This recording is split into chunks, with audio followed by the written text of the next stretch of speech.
One of my favorite parts about working with saws is finding saws on the cheap. A lot of them on Craigslist. And this one was not. This is one that I was coming back from grocery shopping with my wife, and she saw the orange box in the driveway at a yard sale. So we stopped, and we turned around and opened the box. All I saw was the top of the saw, and I asked the fella what he was asking for it, and he told me 25 bucks. I gave him his 25 bucks and ran across the street with it, put it in the back of the truck, and brought it home. It's 154 SE. It seems to be in pretty good shape. A little bit dirty. Everything seems to work on the handle, the dead man switch. It does have really poor compression. Didn't worry about that. Also, when the box came, this box, there was no chain in there, but there was this cylinder. It's an aftermarket. I don't know who makes it. I'm not even sure it's the right size, but it looks very similar. It has a decomp, or a spot for a decomp, but the original doesn't. Also came with a couple of pistons. Not sure why it has the two. That one's floating loose, and there was another new one here in the box.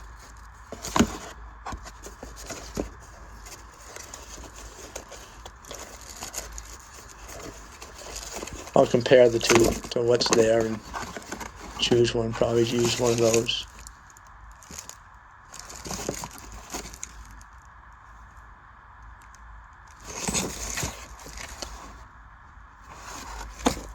The saw itself, I'm not sure where it ran last. It has the sawdust on it and around it, and it's really like grease or wax. And the carb box, it's got a lot of dust also. That wasn't so waxy.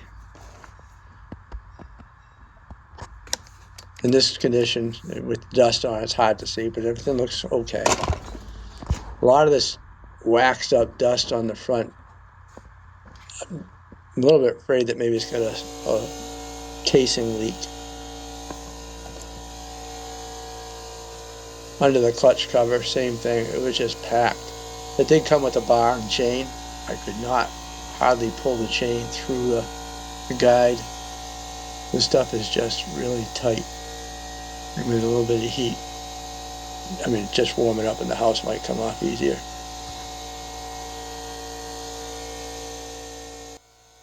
You can see how much was actually on there. Just pulling it off with that toothpick or that sandwich pick. I do like that phenolic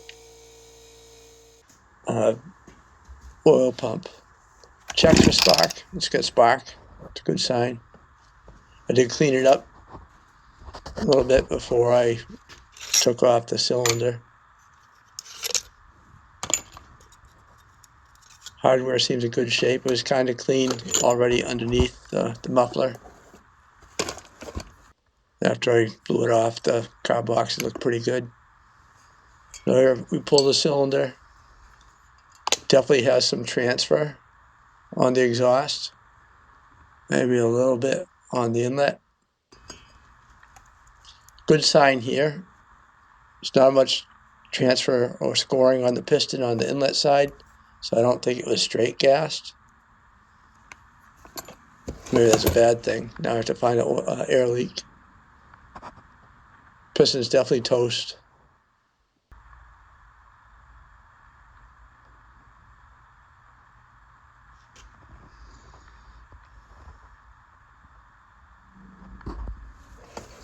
So there it is, 154. We'll clean up the cylinder and look for a leak and see how she runs.